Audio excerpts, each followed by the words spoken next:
Welcome back to the Range Minded Podcast. I'm your host, Steve, and I love having you guys here. My goal, my passion, my desire here is to share with you, my friends, my appreciation and my love for the Second Amendment and all things that have to do with it. Whether we're talking about first-time trigger presses on a specific gun, or maybe we're talking about the stuff that our folks in Washington are doing to screw over our rights. Either way, I want to try and bring to you as much information as possible. And that's what I'm going to do in this episode. This one right here, the one you're watching. Today, we're going to be talking about a cartridge that has literally been punching above its weight class for over 66 years. What might that cartridge be, you might be thinking? Well, it's this one right here. This is the 22 Winchester Magnum Rimfire, WMR. Or what most of us call it, 22 Magnum. Anyway, it's got a story to tell. It's got some things to share. We're going to head out to the range and just have a good time. Anyway, I hope you enjoy this episode. The story of the 22 Mag. Enjoy it, my friends. It's a good one.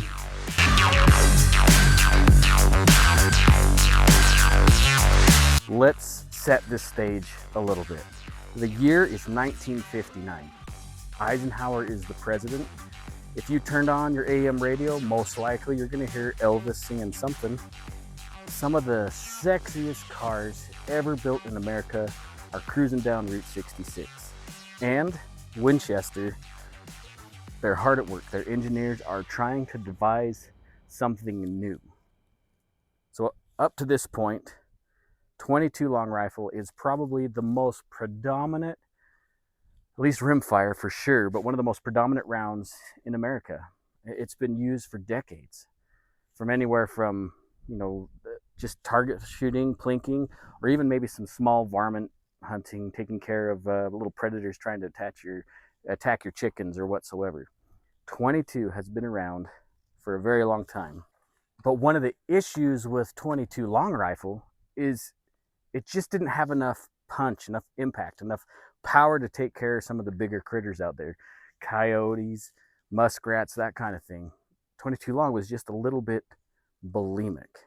Now, up to this point, you had the 22 rimfire by Winchester, which it kind of was getting some attraction, but it just wasn't enough.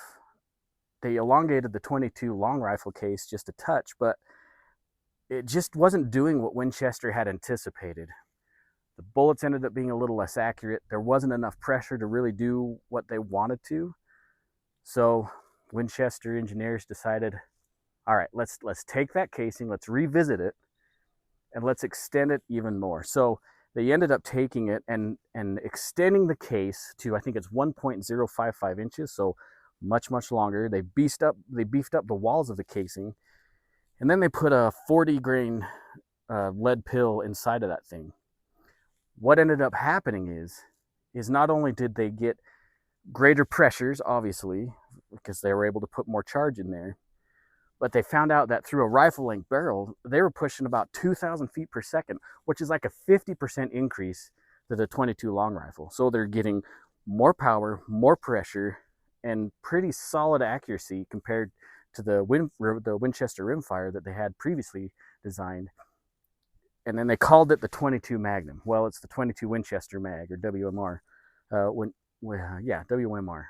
Winchester Magnum Rimfire. There we go. We'll just call it the 22 Mag in this case of this video. But that's when it was born, 1959. Here's the funny part. Winchester didn't even have anything chambered to handle the 22 Magnum, their dream cartridge, right? They didn't come out with that until the next year, 1960, with their slide action, their Model 61. But Marlin saw what was coming up, and they decided that they would take one of their lever action guns, their Levermatic, and beef up the gun just a little bit with a few tweaks in their design that could handle the extra pressures of that casing. And boom, they brought their lever action in 22 Magnum out in 1959, the same year that cartridge was presented. Stinky Marlin. And they've been stealing the thunder. Well, at least they stole a lot of their thunder for years after that. But by that time, 1960, Other companies were catching on to how rad this cartridge really was and how useful it could be. Ruger and Smith and Wesson both came out with revolvers in that same chamber. But the other cool thing was Savage. I have to look at my notes here to make sure I get it right. Savage came out with their Model 24, which was a double barrel rifle. So it had a 22 mag on top and a 410 shotgun on the bottom. And a lot of people back in the 50s, late 50s, 60s, loved that as a choice. The ranchers really liked the idea of this particular firearm because they could dispatch a rabbit at 50 yards, 100 yards, or they could take out a rattlesnake right in front of them with the same gun. Pretty rad design. So why did it catch on so fast? Well, 3 words. It had power, it had the range, and it had versatility to get and do what it needed to do. Not only could you shoot small game like rabbits or squirrels without completely destroying the pelt or the meat like a center fire might do, but you could still reach out there, hit a coyote or a groundhog or something a little bit beefier at about 125 yards ish, and it's it still had that energy to take care of that. You couple that with it's relatively quiet, and the recoil is really manageable. So you could get out there, you could shoot, target shoot, varmint shoot, whatever, and not feel like you got your ass kicked by shooting a larger center fire rifle. It was really a game changer for Winchester and the whole 2A design, manufacture, and usability. It just took off. Pretty much all through the 1960s, not a lot happened with the 22 Magnum as far as innovation with firearms. It wasn't really until the 70s and 80s that it really caught on. It really got some traction. Back in the original time of this cartridge, almost everything that was chambered in 22 Magnum was either a bolt-action rifle or some kind of revolver, and maybe a few levers in there. And that was really because the case pressure was so high, and the designing ability and the materials that they had at that point in time, that they really weren't there to create something that could handle those high pressures in such a small frame firearm. But things changed. By 1977, H&R decided to say, hold on a second, we are bringing something to the market. They were the first real American-made semi-automatic rifle manufacturer that could handle that case pressure, and that gun really ran supreme all the way up into the 80s. It was quite a remarkable piece. By the time the 1990s rolled around, which in my opinion were probably some of the best years, at least that I ever experienced, there were semi-automatics in 22 mag all over the place. The 1022 Magnum was in existence, fabulous. But then Remington and Marlin came out with a 597, as well as Savage. They also came out with a semi-automatic as well. It was an absolute heyday for semi-automatic rifles in 22 Magnum. It was awesome. And do you know who else really loved it? Yeah, the folks pulling the triggers. They made it a lot of fun and efficient, while we're saying it as well, efficient to take care of varmints at many distances. We've already talked about how useful that cartridge is at a little bit further out. Awesome. It was an amazing time to be alive for the 22 Magnum. Now, it would be completely unfair just to say that 22 Magnum rifles were the only things around. They obviously were not. Handguns had a big part of this too. Smith & Wesson, Ruger, Taurus, and many other manufacturers all had handguns chambered in 22 Magnum. Probably the most important or prolific or amazing, whatever you want to call it, was the Ruger Single 6. Now, I have one of these, and you probably saw it already in the video.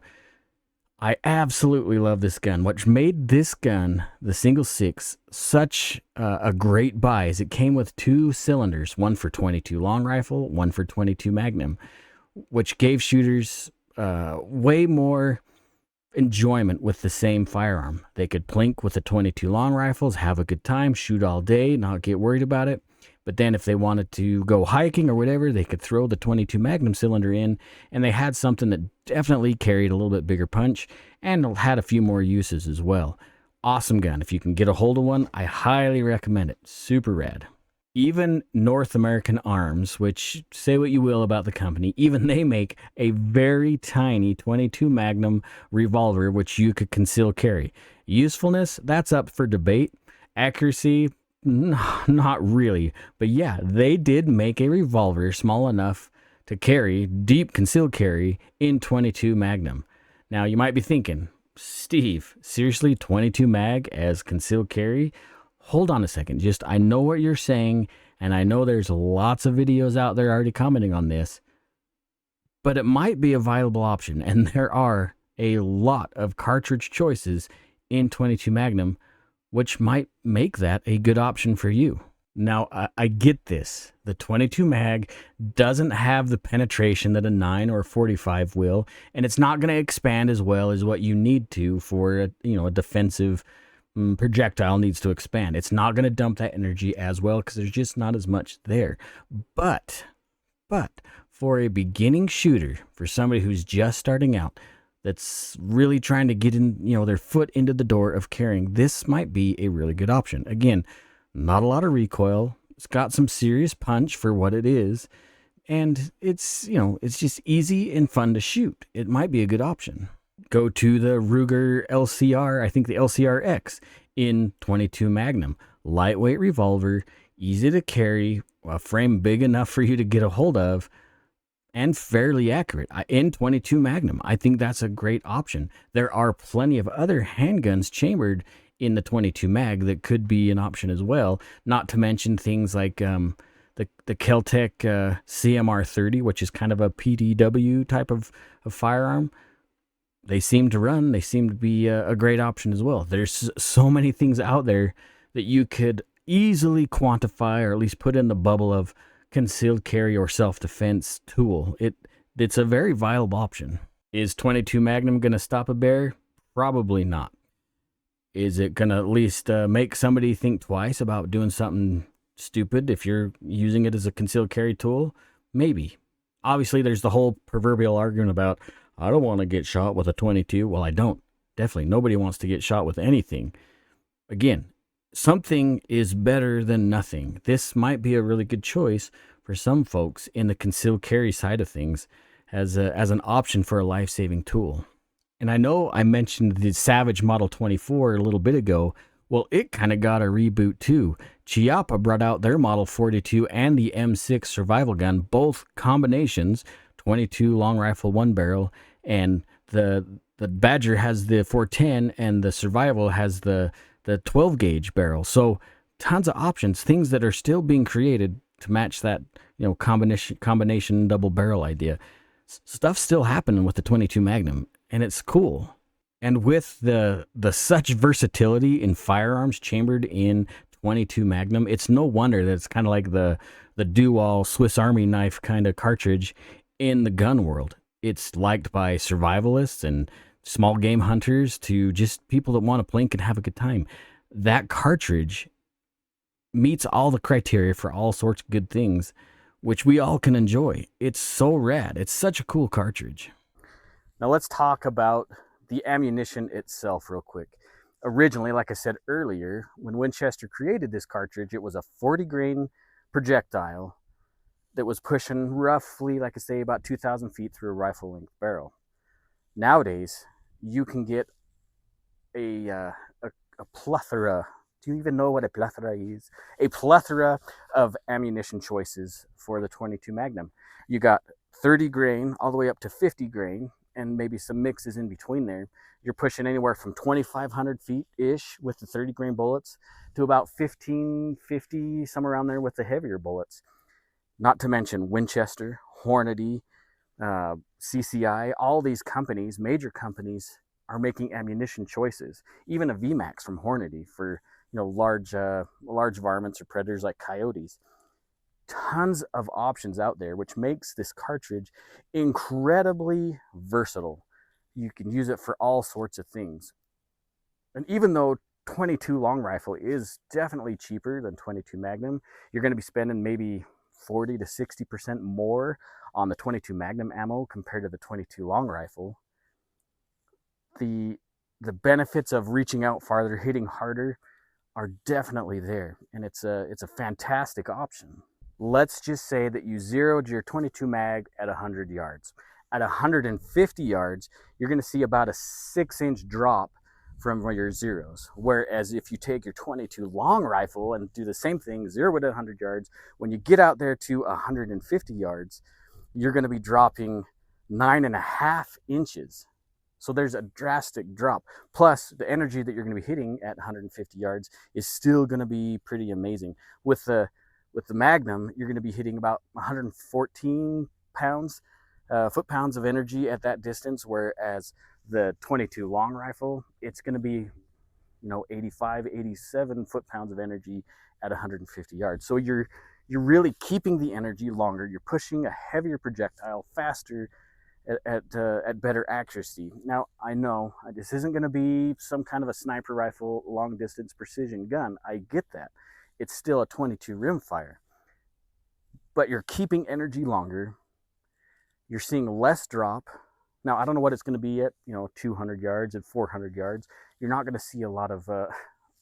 It's going to be useless at that distance. But even at 150 yards, at a 6-inch drop from the 22 Magnum, it makes your holdovers a lot easier to understand, and you're still keeping that energy.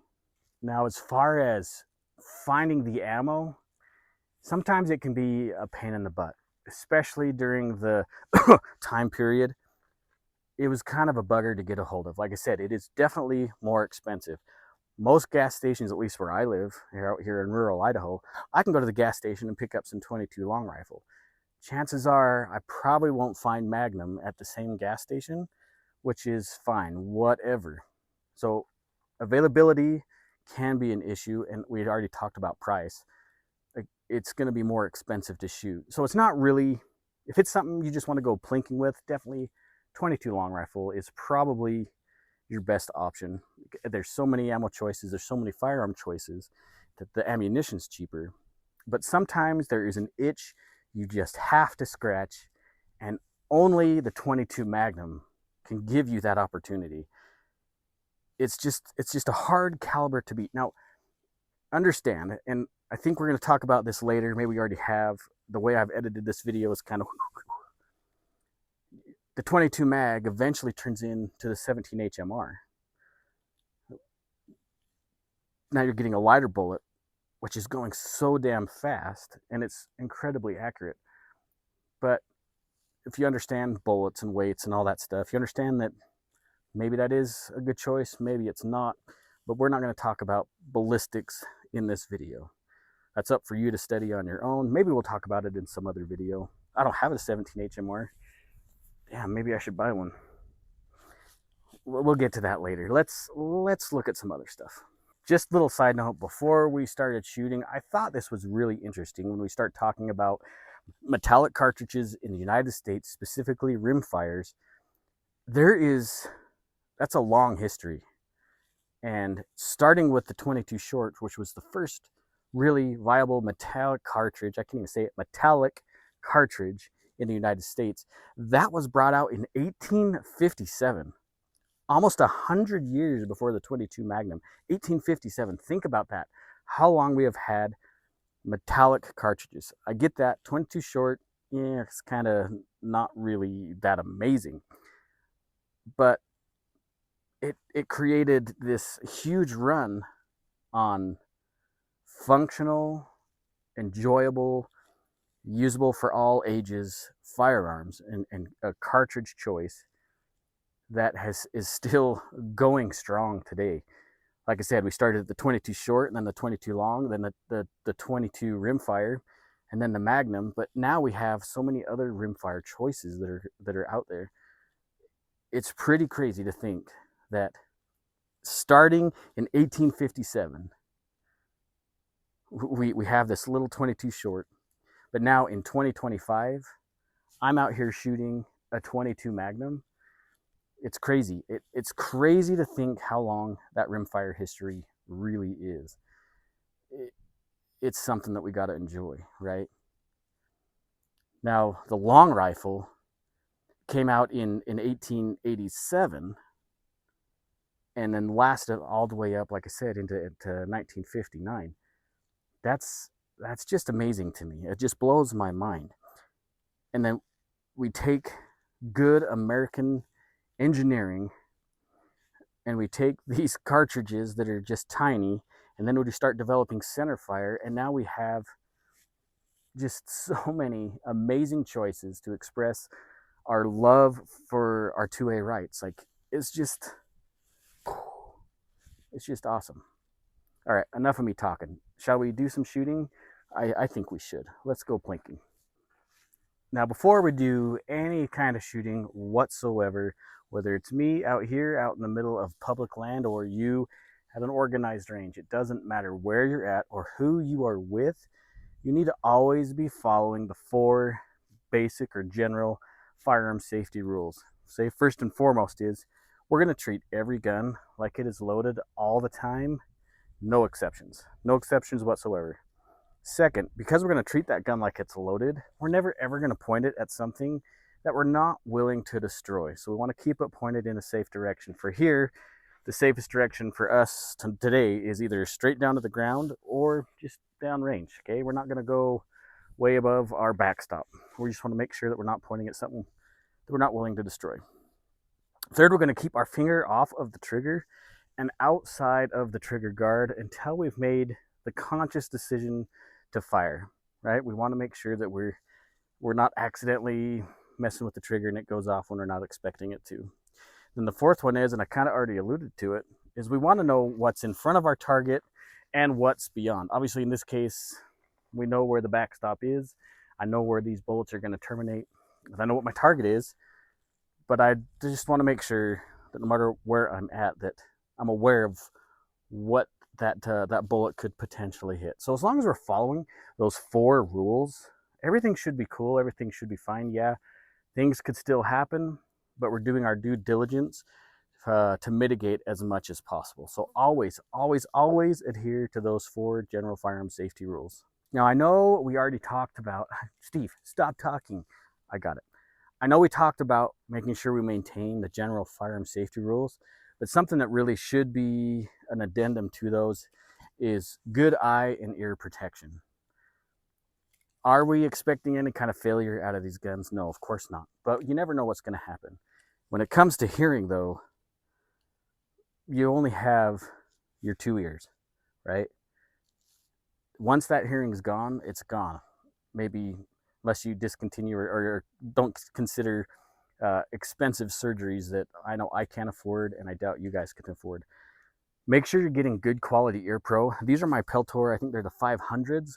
I love them because they're Bluetooth. I can listen to music. I can even talk on the phone if I wanted to. And they have a great decibel rating. But you don't have to buy the top of the line. Just go get some little foamy earplugs and use those. Anything is better than nothing, even when it comes to 22 caliber stuff. I know they're generally quieter, but it's just not worth the risk to your hearing. Just take care of yourself. It shouldn't be that hard to figure out. Let's go plink. Now, before I even start shooting, I want to show you guys something. So I recently found out about these guys, and they're not very far away from me. And I haven't even shot these targets yet. I wanted you to look at them. So here they are. These are the Armory Plastics self-healing targets. They're made with some kind of a, I don't know, special rubber. I believe they're injection molded, but they can handle all sorts of rounds. I talked to the owner and the developer of these. Super cool guy. It's a family-owned business. Again, it's in Idaho Falls. And this is what we're going to be shooting today. When you buy this kit, this is the pop target kit. I better figure that out. I'll tell you what it is in a second. But you buy this kit, it comes with a bunch of different targets, all of these little danglers. There's actually a couple more that I didn't put on here. And you assemble the rag. These are obviously my target stands that I've made to fit what's working out. So I wanted to show you these targets to you guys. I'm excited to shoot them and see how they function. It should be pretty cool. So let's get shooting. I'm going to show you what I'm shooting today. It should be pretty cool to see. So first off, this is a Henry Silverboy. Beautiful gun, 22 Magnum. And this is a Ruger Mark, I think this is the Mark II. Oh man, my front side's super loose. I didn't realize that. Well, this is just a regular Ruger. And then I brought my dad's old single six with these. Look at these grips. I made these. I gotta remake them. This is from a tree I actually cut down myself. Yeah, that's right. And I made those grips to go. Anyway, we're gonna be shooting a bunch of different bullets out of the 22 mag. Just a bunch of different choices, just to see how they do. I'm probably not gonna shoot my defensive loads. I just wanted to show you guys how cool. Like, there's so many stinking options. So many options. So let's get shooting. Enough talking. Let's do some shooting. All right, so I got all the cameras set up. Let's see how this goes. I'm actually gonna shoot. Let's shoot this little Ruger 22 real quick. I haven't shot this for a hot minute, and today I'm gonna just be shooting some arms core, just some little plinkers. I think these are 40 grainers. Nothing crazy. I haven't shot this little 22. Man, I don't remember the last time I shot this little guy. I got it for one hell of a deal. I don't remember what I spent for it. But let's load a few rounds in this thing, and let's shoot at those little targets out there. So the pop shot. That's what those little guys are called, from Armory Plastics. You can find these on, if you jump on armoryplastics.com. You can check them out on their website, see what they cost. Again, I just happened to find these guys. Just a friend of a friend introduced me to them.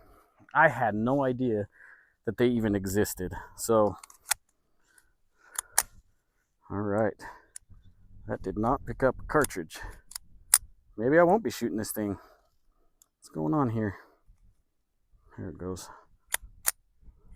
There we go. All right. I'm going to... I got to get your ears on, Steve-O. I'm going to see if I can hit, even with a really, really loose front sight. I'm going to go for the dangler on the bottom far right. It's the largest dangler I got. Let's see if we can hit it.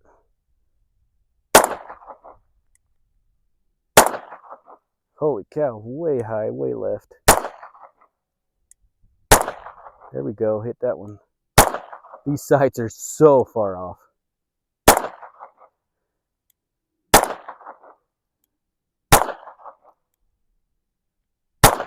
Man, I'm wobbly.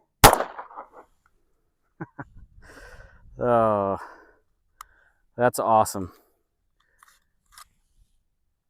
I think I have the other camera set up downrange. I think you can see where actually I hit.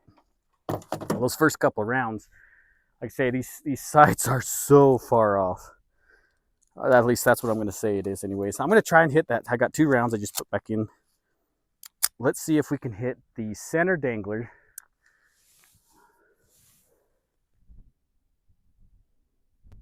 In 2 rounds here. I don't think I hit it. I can't tell from here. Anyway, 22 long rifle. Now you can see, just like we were talking about in this video, it's not going to have the same kind of punch that the 22 Magnum will.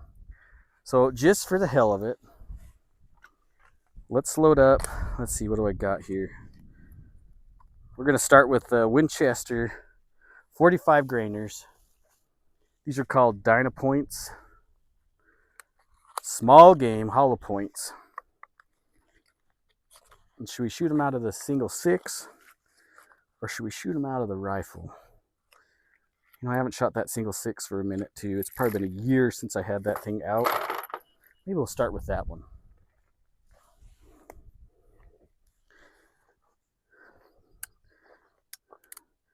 Now, my dad bought this gun when I was a kid. I still have the original grips for it. You can see how these walnut grips turned out, but I screwed up a little bit. I put the screw in the wrong spot, so they don't fit completely tight. I'm going to remake them. Not these ones, obviously, they're done. But I'll make another set. They're book matched, and it should turn out pretty awesome. A few years ago, I made a beautiful set, matching pair, I guess. A buddy of mine up in Jackson Hole does some cowboy accent shooting, and he had a pair of vaqueros. I think I might have actually posted these on X a little while back, but he had a couple of vaqueros, and I made book matched walnut grips for his vaqueros, and they turned out so dang cool. Um,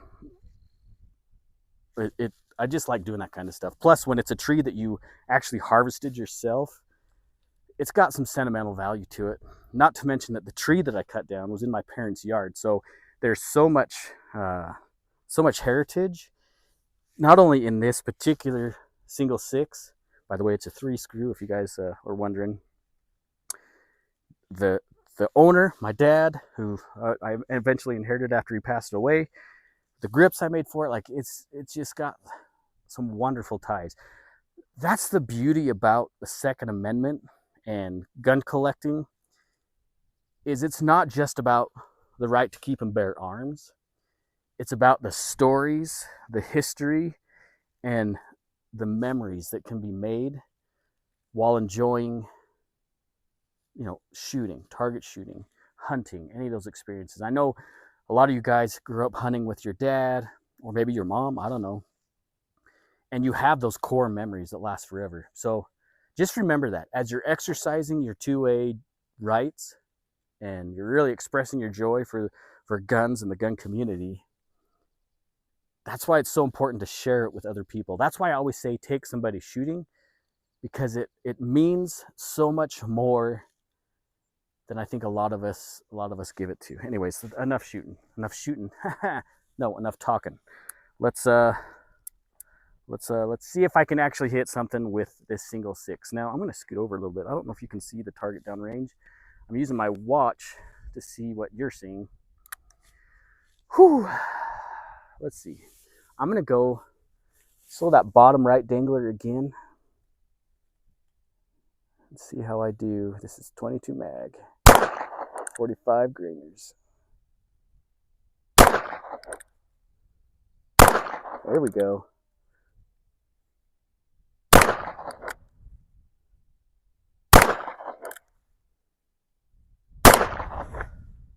Man, these are such a little joy to shoot, They're not a lot of recoil. In the revolver, obviously they're going to be a little bit louder because you get the gas escaping from the sides of your cylinder. But they're just so much stinking fun. Let's try this again. Let's go load 6 more in here.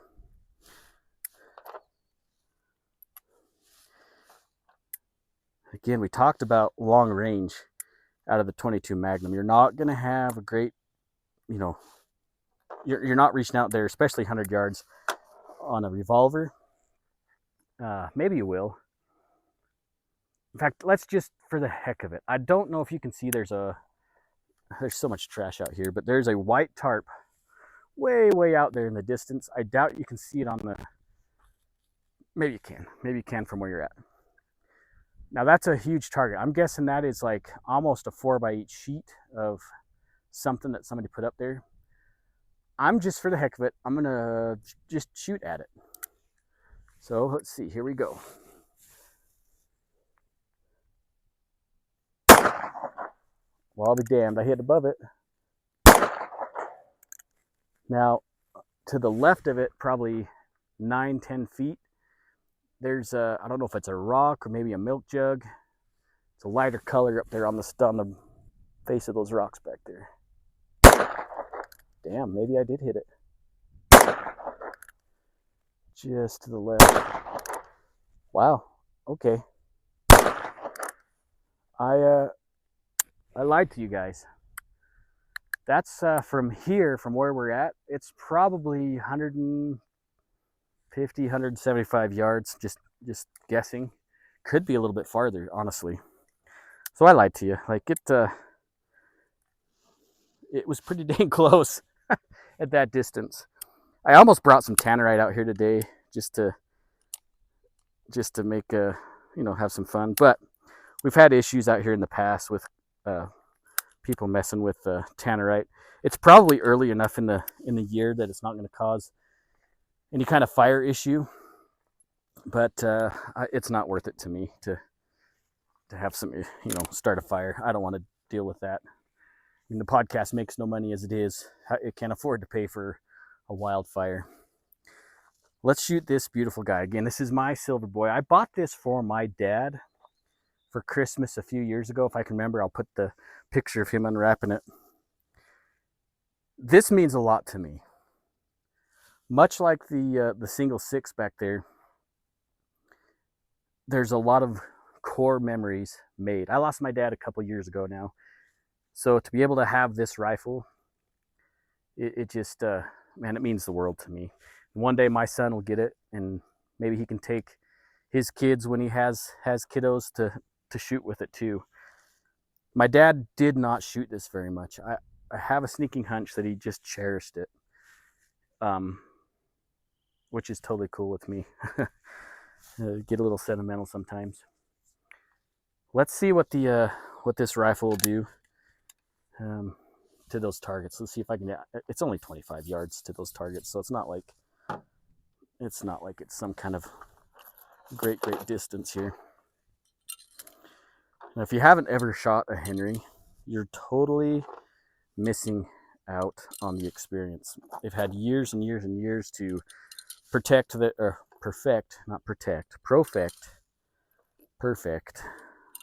You get what I'm trying to say.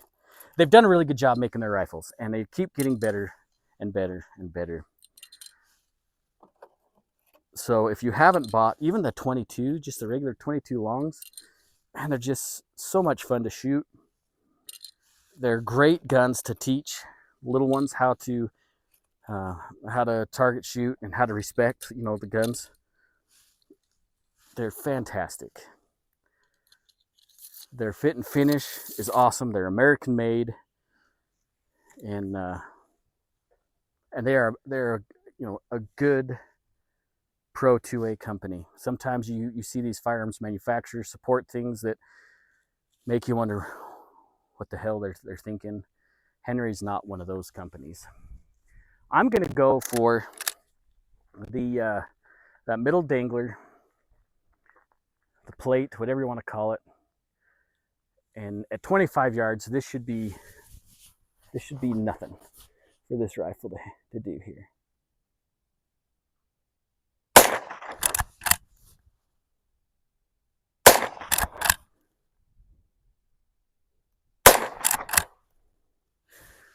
I think I got it.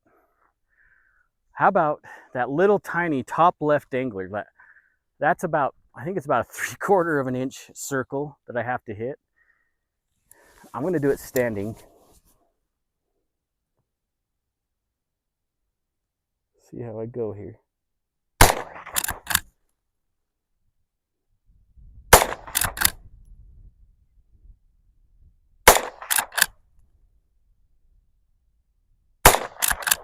I don't know if I hit it or not.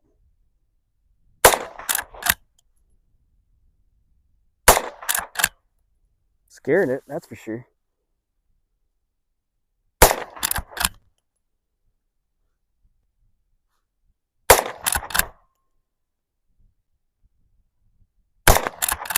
I'll hit the can behind it. All right, I think that's all. Let's double check here, I guess. Yep. They're just so smooth, the Henrys are. Now, this isn't a Henry advertisement. I don't get paid by Henry. Unless they're watching this and they want to send me a little something something, I wouldn't complain. Their fit and finish is amazing. You go from their standard lever actions to the Silver Boy or to the Golden Boy, or even their other caliber options. I mean, they go all the way up to 45-70. It's just, they're just such a good company. I can't talk highly enough about them. But that's not what this video is about. This video is about the versatility of the 22 Magnum. And the usefulness of this cartridge is, that's weird. All right, spit it out, pal, spit it out.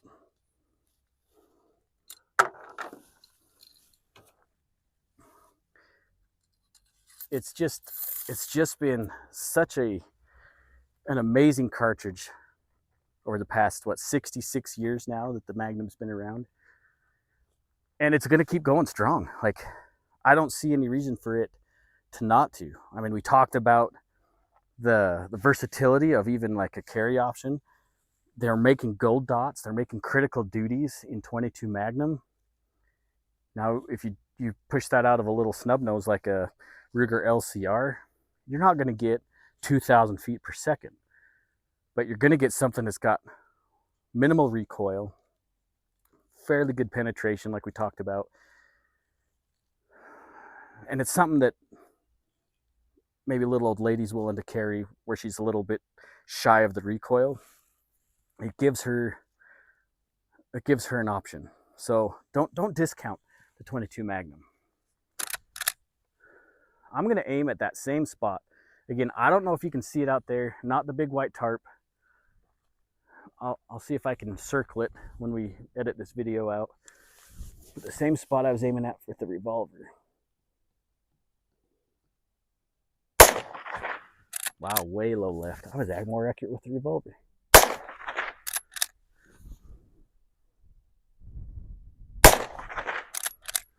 It was low by about a foot. I can't see. All right, let's go back to these Armory plastic targets. I'm going to aim for that center dangler again. I think this is just going right through it.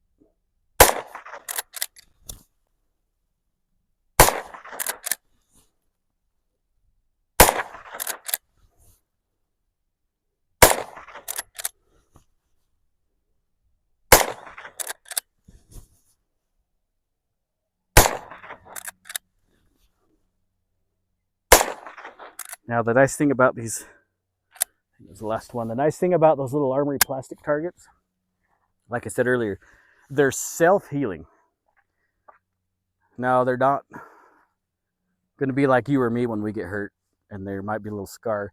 Basically, what that means is, as that bullet goes through, because of the compound of whatever it is, the proprietary compound they're using, it shrinks that penetration hole back down to something pretty minute. In fact, maybe let's go take a closer look at them so we'll see how I did. The nice thing about using the combination of those 22s, whether it be Magnum or just 22 long rifle, and man, I didn't hit that thing at all. I don't know, maybe we did. The nice thing is about I didn't hit it. That's pretty embarrassing. Let's see. Yeah, I didn't hit that thing at all. This guy hit a few times. That's the first couple shots. I was aiming at this guy earlier, right? Didn't hit that at all. That's unacceptable. That's unacceptable. Now, again, armoryplastics.com. You get these, you can see what the 22 does to it. You know, it just kind of leaves a little hole through it. If you were to shoot these with wad cutters or something like that, you're gonna just poke big holes through them, and they're not gonna be as useful later on. When you buy this kit, the Pop Shot kit, you get all these screws and everything, this whole rack here, it all comes together in one set with the danglers. You just, there's no assembly instructions, but it's not that big of a deal. It's pretty easy to figure out what goes where, but it's a pretty good option. It's a little short, that's why I just use my target stands and set them sideways to lift it up a little bit. I'm really disappointed in these. We should probably hit those again. That's just terrible. Let's get you set back up over here. If you guys saw how janky my setup is for making these videos, you would be pretty embarrassed with me. We're gonna go back to the revolver here, because apparently that's the only one that I'm hitting anything with.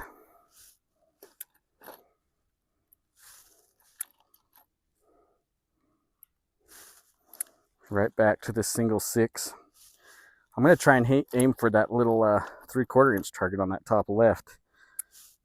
It is completely unacceptable that that thing is unscathed. Completely unacceptable.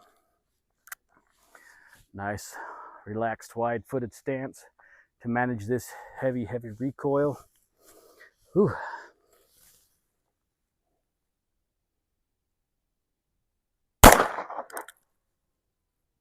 Trial 6 on that bad boy.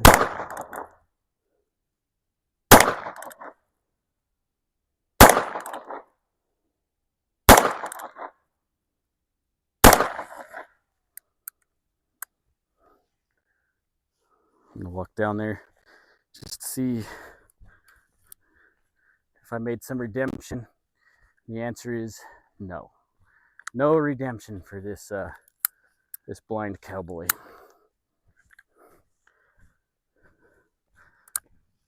I guess what that really means is I just need to shoot more often. I'd like to blame it on the gun, but I can't, because it's definitely a me problem. I could easily edit that out and make up some kind of story about how I had too much caffeine this morning. I didn't have my creatine shake. I should have exercised. It's Memorial Day.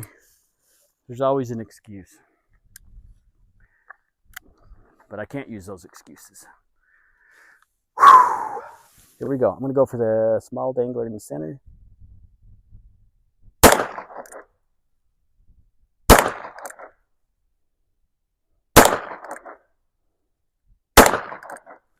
Well, I definitely hit it that time. Okay. I'm going to go for the tiny guy top left again here. Oh, did I? Well, that explains it. Am I shooting that far left with these guys? Pretty sure I hit.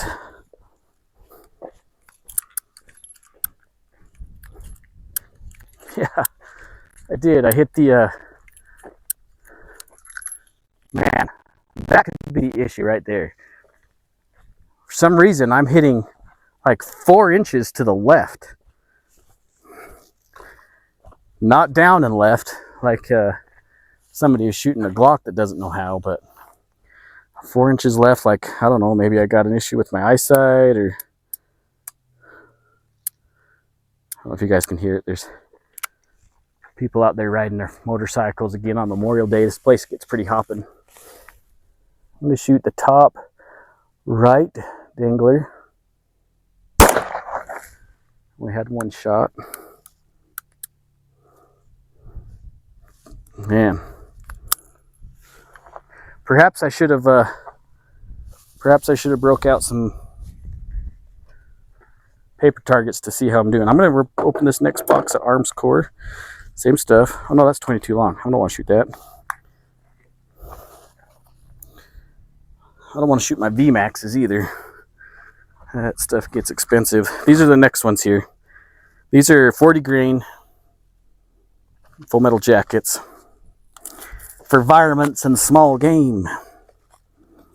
And I would consider those targets down there varmints right now, because they are not treating me very nicely, to say the least.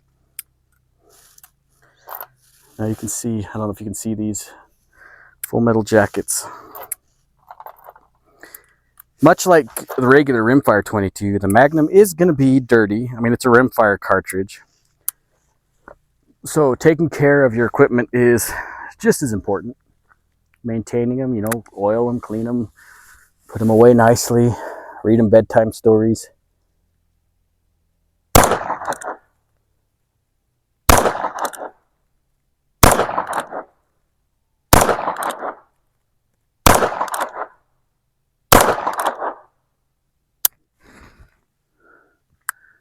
Man, that first one you can see very high.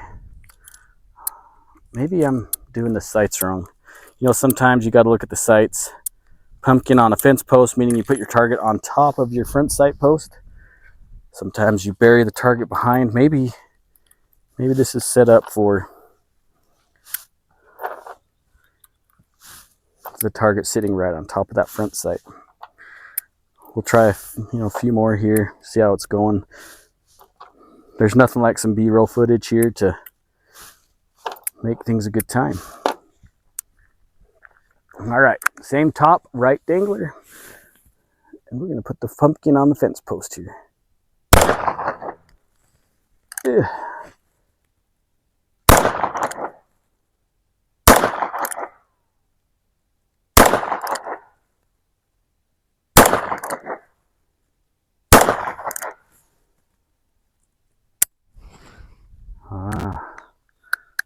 Well then, I'm gonna walk down there and see where I hit that one last go around here.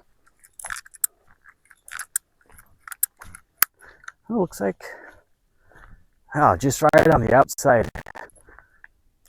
Yeah, that is definitely shooting left. I know I'm not the world's greatest shot, but that is obviously something else going on. I bet if I aimed at about 4 o'clock on that right side dangler, that I'd hit it many, many more times than what I have here. Let's just do these last 6 out of the single 6 here. I can tell she's getting a little bit dirty. You can also tell that there's a little bit more oomph in these magnums because like the chamber, the barrel, the cylinder, all those are a lot, they get warm fast.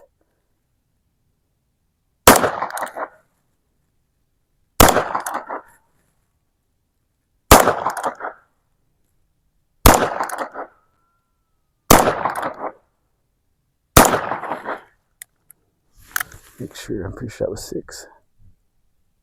Yep. Now, let's talk about this real quick, because I know sometimes when I teach classes, people have a hard time understanding the difference between a single and a double action revolver. Now, complete side note, right? Single action means that when you depress the trigger, it only does one thing. It drops that hammer. You have to advance the hammer back to rotate that cylinder to get the next round going. Where a double action is, if I press that trigger, it's doing 2 things at once. It's advancing the cylinder, and it will have the hammer fall. There's probably other ways to explain that. That's the easiest way I have to understand it for me. If you're looking at a revolver, just trying to guess exactly what it is without playing with the trigger, almost always, if there is a side load gate on that revolver, it's most likely a single action.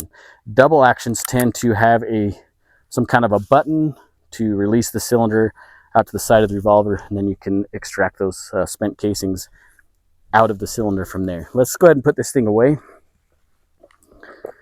Let's shoot the old rifle here for a minute. Maybe we'll finish off this box of full metal jackets with the lever action here. What do you guys think of my shirt? Is it too loud? Is it too boisterous? I don't get to wear these shirts to town very often because apparently my wife seems to think that it's rather unbecoming of a grown man in rural Idaho to dress up in what I consider a fine piece of clothing such as these in public. Apparently that's super embarrassing, especially when I take her out on a fancy dinner to Wendy's. She doesn't seem to think those are super nice to wear. All right, so these are the, what I say, 40 grainers, full metal jackets. Well, that's a big old B. How are you, sir? Let's aim at that bottom left dangler. That one has had 0 love.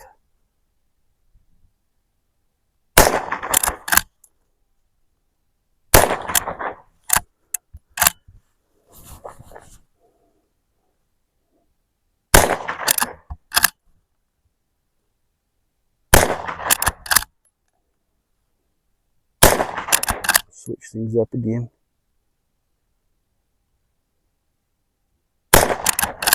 Man, I cannot tell where this bad boy's hitting.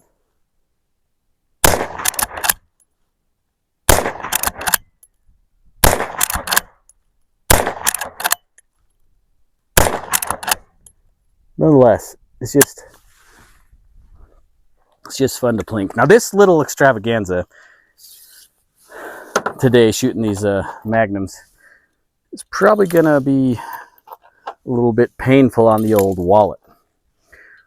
So if you like what you're seeing here, if you want to support the show, don't hesitate. First and foremost, just to like the video, maybe hit the bell so you know when the next one comes out, some kind of a notification. That's the cheapest way, right? Whether you're on YouTube or Rumble, just hit the subscribe button. That's the fastest way. You can jump to my link tree. You can find, I have a Patreon there available. So you can do that. You can jump to the website, rangemindedpodcast.com. There you can pick up a patch or some other things. I've got some other patch ideas I'd love to bring out because they'd be hilarious. But my wife says I got to sell what I have first before I introduce a new design. So you'll just have to wait, I suppose. You also can follow me on X, Range Minded Podcast. Or no, on X it's just at Range Minded, excuse me. On Instagram, on Facebook, and on TikTok, which I haven't spent as much time on lately. It's Range Minded Podcast, so you can find me there. I spend way too much time, admittedly, on X. So chances are you're going to find me there. You know what? I'm going to reach way out there again. Let's go for that white rock again, way out yonder. Ooh, I think that drilled it. It's hard for me to see. That was low, about a foot low. That's another foot low. No dust trail. Maybe I got it. What else is out there to shoot? I don't want to shoot too high over approaching that horizon there. That would be irresponsible. I aim for the tiny little guy again.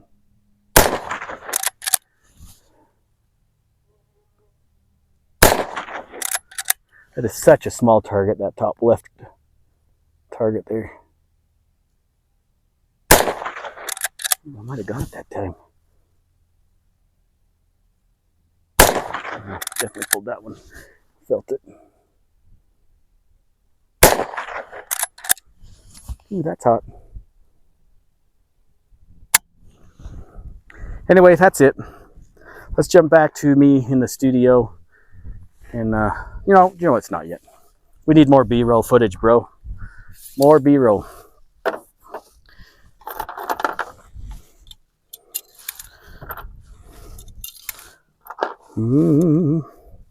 Again, don't forget to check out Armory Plastics at armoryplastics.com. You can look at all their little self-healing targets that they have available. If you want to get the little pop shot kit, it comes with that frame.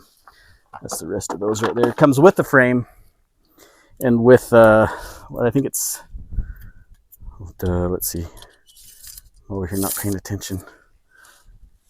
You get this little guy here, little case with all the targets. Comes with two 10-piece target set, 5.5-inch gong. There's 2 of those, and 2 of the 3-inch gongs, like the one I just knocked down over there. Pretty good deal, pretty cool. Great company. Again, family-owned business, small business, made in Idaho Falls, Idaho, which I try to always support Idaho companies. I'm based in Idaho, so I love to support Idaho-based 2A companies because, I mean, that's part of my ethos as the show. Okay, here's the last few rounds out of those 40 grain full metal jackets. Let's see, what do I want to hit? I guess we'll go for that largest bottom right gong again.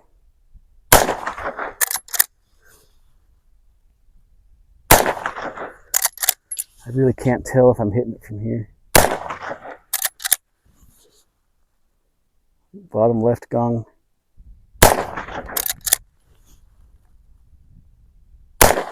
So there was a time a few years back that I wanted to take up cowboy action shooting, which I still think could be kind of fun. But I am not fast enough to play that game. But it'd still be cool. Anyways, there she is. Henry Silverboy. Beautiful gun. Means a lot to me. That Ruger Single 6 means a lot to me. You know, another cool thing about that Ruger Single 6, I can't remember if we talked about it or not, is you could buy, when those guns first came out, you could buy it and it came with 2 different cylinders, one for the Magnum and one for the 22 long. So you could plink all you wanted in the 22 long, but when it came to putting it to work, you could change out the cylinder and throw the Magnum cylinder in it. When my dad bought that gun, it didn't have the 22 long cylinder. He threatened to send it back to the company to have them fit the new cylinder, and I told him, no, do not send that gun back. And I'm glad he didn't, because they would have changed some stuff inside there, the falling block safety or something. I can't remember what the recall was back in the day, and I was like, don't change that gun at all. And I'm sure glad he didn't. It's still going strong. It's still super awesome. Anyways, that's it. That's the 22 mag video. Hopefully you enjoyed the little history. And now back to me at the studio. I gotta clean up this mess. Oh dear.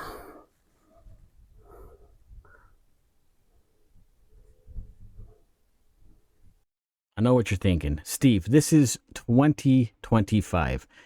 The 22 Magnum has been around a long time. Is this thing still even viable now? Is it worth it now? Is anybody making stuff now that actually works with this cartridge? Yes, absolutely. Just in 2023, 2 years ago, Smith & Wesson brought their M&P in their semi-automatic M&P handgun. Yep, they brought that out in a 22 Magnum, which offered great mag capacity, good grip. Obviously, any of their M&P styles firearms are going to fit great in the hand. Their Smith & Wesson reliability in 22 Magnum. Plus, Rock Island Armory came out with their 8-shot revolver, which is a bit of a tank. It's a bit of a heavy gun, but 8-shot revolver in 22 Magnum. I know what you're saying there. I get it. Rock Island did have some issues with this particular gun, but I think maybe they've got stuff figured out. I don't know. I don't own one. But there's still stuff being pumped out. So let's think about this. From all the way from 1959 till now, there's still stuff coming out in 22 Magnum. Look at the Henry, right? That one we just showed you. That Henry, that style of gun has been around since the late 50s, 60s, and still now. Henry's still pumping out quality firearms that are running the 22 Magnum cartridge. It is very relevant still today, and it is so much fun to shoot. It's such a good time. Not to mention that the 22 Magnum also brought out some of the Wildcat, or some of these crazy people that are necking it down to other casing size or other calibers. Think of the 17 HMR. That's a 22 mag case that's necked down to .17, and they're getting insane velocities. Obviously, if you've shot one or have one, you know what I'm talking about. Insane velocities out of that 17. And there are even some folks that have necked it down to 20, to a 20 cal. And again, bottleneck cartridge, insane velocities, but the 20s, they're a little bit more niche. I haven't really seen any of those around, but they all came from the 22 mag. Like, it's awesome that people are still using the 22 mag to create other crazy, awesome, fun things. But when we think on a little bit more of a practical side, not all, but many of the 22 Magnum chambered, rifles and some of the revolvers, they can handle the 22 Winchester rimfire or the 22 special, Remington special. That's what it's called. Not everything. Like, they're not going to work in some of these semi-autos. They kind of get, choked up on some of these other casings. And again, not every firearm can handle that, but there are many that can handle those other 22 caliber casings, which makes it a good time for some collectors and other people that just want to have a good time and plink in other calibers. It's a very versatile chamber. It's awesome. So what is the legacy of the 22 Magnum? Well, it is the only 22 rimfire cartridge from the 20th century that's really still going strong. Now you might say, Steve, what about the 22? The 22 long rifle and 22 short were actually in the 1800s. So the 22 Magnum is the only rimfire 22 caliber that's really made a lasting difference and is still being used today, whether it be by small game hunters or people just wanting to plink. Like, it's meeting the gambit, and it's still going strong. It does have its drawbacks. I understand that. 22 Magnum is definitely more expensive than 22 long rifle or even 22 short. It gets costly, but if you want something that hits harder, that goes a little farther than a 22 long rifle, there's no reason not to jump to the 22 Magnum unless you want to jump to, a center fire cartridge. I totally get that. But in the rimfire world, 22 Magnum is very versatile and extremely useful. A little expensive, but it is a very good time. That Henry 22, the 22 mag Silver Boy that we shot out the range, I've had that rifle. Well, I bought that rifle for my dad for a Christmas present years ago. And after he passed away, I got to take it home and put it in my safe to later give to my son. That rifle brings me so much joy every time I get it out. And it reminds me every time I shoot it, not only how fun it is to have a memory tied to a firearm, but how much fun it is in that cartridge when I hear, whether the steel or the tannerite or the target, whatever I'm hitting, when I hear that smack, it just brings me so much joy. And it lets me know that, yeah, firearms do have a personality. And if the Magnum is any kind of personality, it's the get out of my way. I may be short, but I am mighty. I love that cartridge. It is so much fun. That's it. That's the story of the 22 mag, my little short history of an amazing cartridge. Here's the big takeaway. It just dug out its perfect little niche in the gun world, having just enough power, just versatile enough, and just fun enough to be there, to last. It's an amazing, amazing cartridge. Whether you want to be shooting cans in the backyard with the grandkids or killing the skunk that's trying to get into your chickens, the 22 Magnum is there and it can do the job. It will satisfy most every need that you have for it. It is an amazing, amazing cartridge. Now, here's a challenge for you guys way out there in the world out there. If you have a 22 long or a 22 Magnum, I want to hear your story. I want to know the rifle. I want to know the story about it if you're willing to share. Maybe you have a particular load that you like the best. Maybe you haven't shot a 22 Magnum. Here's the next one for you if you haven't. Find somebody that's got one and you can go shoot it. And then I want to hear about what you think about that cartridge. It is something that you're not going to forget. It is an amazing cartridge, and I hope you got the same excitement that I did out of this little history lesson of the 22 Magnum. Anyways, I'm glad you guys could hang out with me. Tons of fun. This was a fun video to make. It was a little complicated, bouncing back and forth, but I hope you found it worthwhile. If you liked the show, make sure that you like, share, comment, do all the things that you're supposed to do at the end or in the middle or the beginning of the video, which maybe I should have talked about then. Whatever. If you like the show, let me know and share it with your friends. Don't forget, you can follow us on all of our socials, whether it be X or Instagram or TikTok, which I haven't been doing as much on TikTok. Range Minded Podcast or Range Minded, depending on where you jump in there. You can find us. Pretty easy to find us. Don't forget the website, rangemindedpodcast.com. All that jive. You guys are awesome. Don't forget, you got to take somebody shooting. And as always, you have to stay range minded. See you guys later.